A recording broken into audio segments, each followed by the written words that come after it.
샬롬. 오늘도 하나님 말씀 앞에 나오신 여러분 환영합니다. 우리 함께 기도하겠습니다. 하나님, 오늘도 우리에게 귀한 말씀 주시니 감사합니다. 이 말씀을 우리가 듣고 생각하고 묵상할 때마다 이 말씀이 우리에게 용기와 소망과 힘을 줄 수 있도록 주여 역사하여 주시옵소서.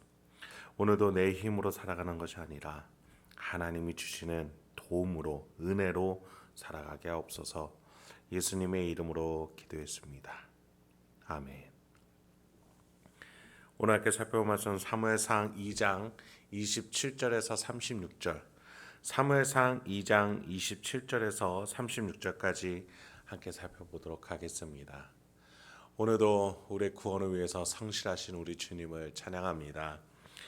오늘 본문에서 엘리 가문에 대해서 하나님의 선지자가 나타나 하나님의 뜻을 분명하게 나타내십니다. 그렇습니다. 하나님의 도우심을 거절한 자에게 심판이 내려지게 됩니다. 이 심판은 적극적으로는 하나님의 도움을 멸시하였기에 하나님이 내리시는 것이겠고, 소극적으로는 거절한 자가 하나님께로 멀리 떨어짐으로 인해서 가까워지는 죽음일 것입니다. 멸망이지요. 그렇습니다. 하나님이 생명이시고 복락이십니다. 그래서 우리는 오늘도 하나님께 가까이 나아가야겠습니다. 하나님의 뜻과 하나님의 방향, 하나님에 대한 순종으로 나아가야겠습니다. 반면 엘리 가문은 결국 하나님께 멀어질 심판을 받을 것이라는 메시지를 받죠. 이 메시지가 우리에게 은혜가 되고 또 소망이 되고 또 우리의 회개를 이끌어낼 수 있게 주님의 이름으로 축원드립니다. 27절부터 28절입니다. 하나님의 사람이 엘리에게 와서 그에게 이르되 여호와의 말씀에 너희 조상의 집이 애굽에서 바로의 집에 속하였을 때에 내가 그들에게 나타나지 아니하였느냐?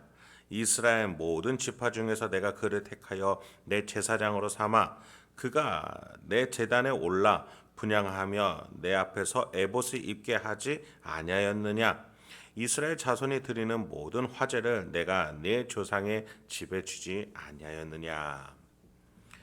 여러분, 하나님께서는 엘리 집안을 지금 비판하실 때 무엇으로 비판하고자 하십니까? 내려준 은혜에 대해서 말하고자 하십니다. 엘리는 제사장으로서 레위 지파였죠.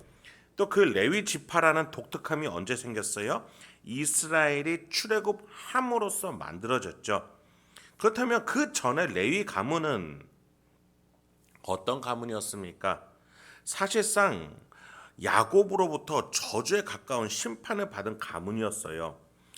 왜냐하면 그때 당시에 레위와 시므온이 하나님이 언약의 징표로 주신 할례가 있는데 이 할례를 살인의 방도로 씀으로써 엄청난 지탄을 야곱으로부터 받았기 때문이죠. 그렇게 저주받은 레위 가문을 하나님은 출애굽 때에 택하셨고 그들을 세우셨습니다. 하나님의 은혜의 제사를 담당하는 지파로 삼아주셨어요. 그래서 하나님은 엘리 제사장에게 내가 너희 가문, 너희 지파를 세워주지 아니하였느냐? 내가 너희에게 은혜를 베풀어 주지 아니하였느냐? 왜 그런데 너희는 나를 잊었느냐? 이 말씀을 하시기 위해서 지금 애굽의 바로 이때의 과거의 이야기를 하나님이 꺼내서 이야기하시는 겁니다. 그때부터 하나님은 보잘것없는 레위 지파를 들어서 쓰셔서 지켜주시고 보호해주시고 지금까지 끌어오셨습니다. 그것을 주지 아니하였느냐? 그런데 너는 왜 그 은혜를 잊느냐? 29절입니다. 너희는 어찌하여 내가 내 처소에서 명령한 내 재물과 예물을 밟으며 네 아들들을 나보다 더 중히 여겨 내 백성 이스라엘이 드리는 가장 좋은 곳으로 너희들을 살찌게 하느냐? 하나님은 엘리에게 그가 과거로부터 지금까지 계속해서 베푸신 은혜에 대해서 말씀하십니다. 레위를 용서하셨음을, 그래서 그의 가문을 들어쓰셨음을 말하시죠. 하나님은 레위 가문을 돌보고 계셨던 겁니다. 그럼에도 불구하고 지금 엘리 가문은 은혜로 받아서 높아진 위치를 이용해서 제사를 휘두르고 재물을 빼앗았습니다. 그리고 마침내 하나님은 이렇게 판단을 내리십니다. 너는 나보다 아들을 더 중히 여겼다.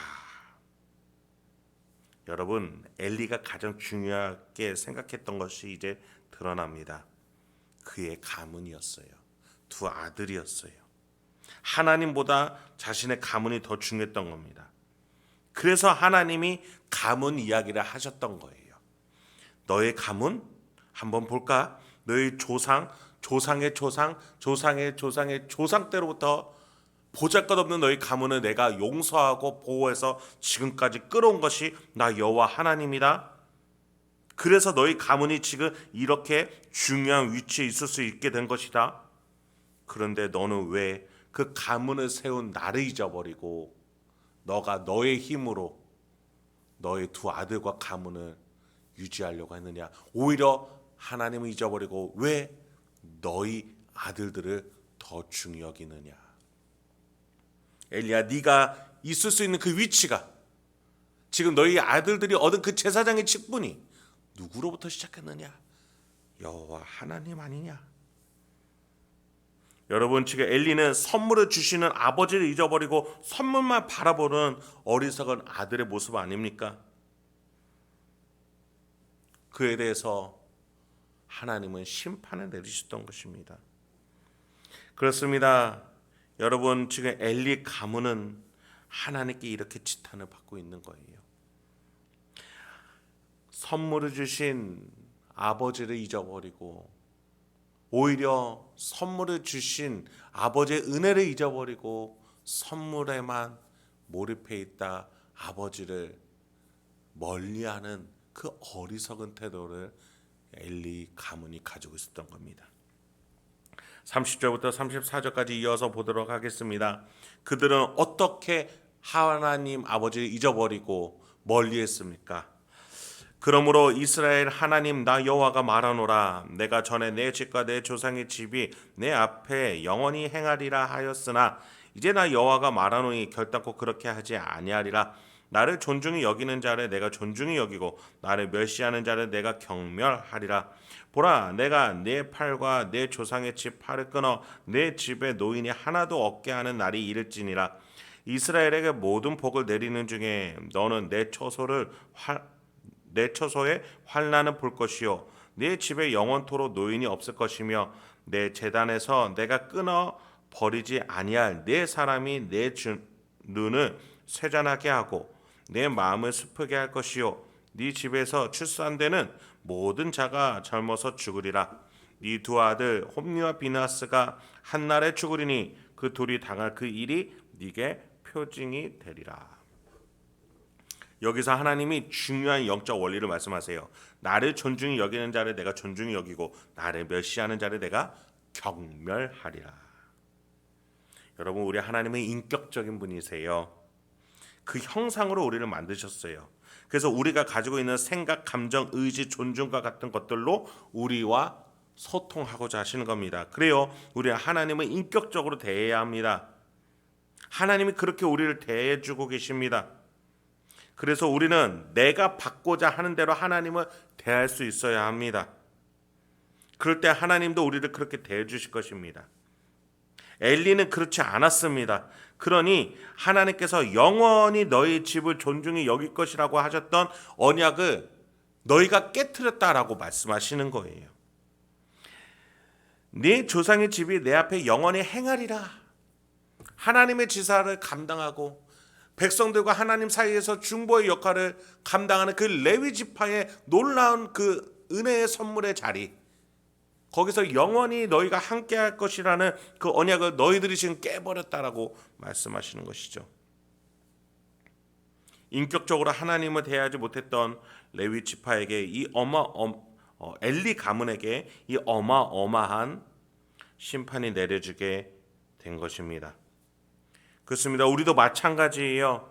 우리에게 하나님께서 예수 그리스도를 통해서 우리가 곧 거룩한 나라요 왕 같은 제사장이 되게끔 해 주셨습니다.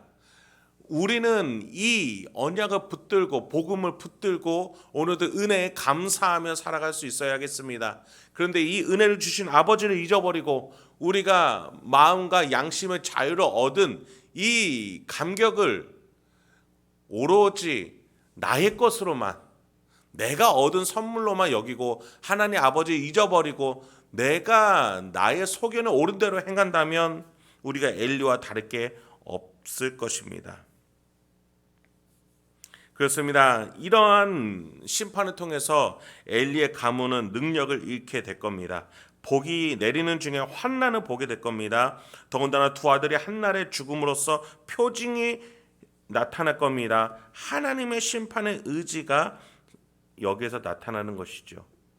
여러분, 그런 점에서요, 우리는요, 은혜를 기다릴 줄 아는 자, 바랄 줄 아는 자가 되어야 하겠습니다. 그래서 은혜로 살아가는 자들은 심판을 기다리게 됩니다. 왜냐하면 은혜를 소중히 여기는 자는 그 심판을 건너갈 수 있는 확신이 있기 때문이에요. 오히려 그 심판 때에 칭찬받을 걸 기다립니다. 그러나 은혜를 의지하지 않는 자들은 심판을 피하고 싶어합니다. 내가 은혜 받지 못한 것을, 오히려 내가 은혜를 잊어버리고 있는 것을 은연중에 알고 있기 때문입니다. 그래서 심판날이 오지 않기를 바랍니다.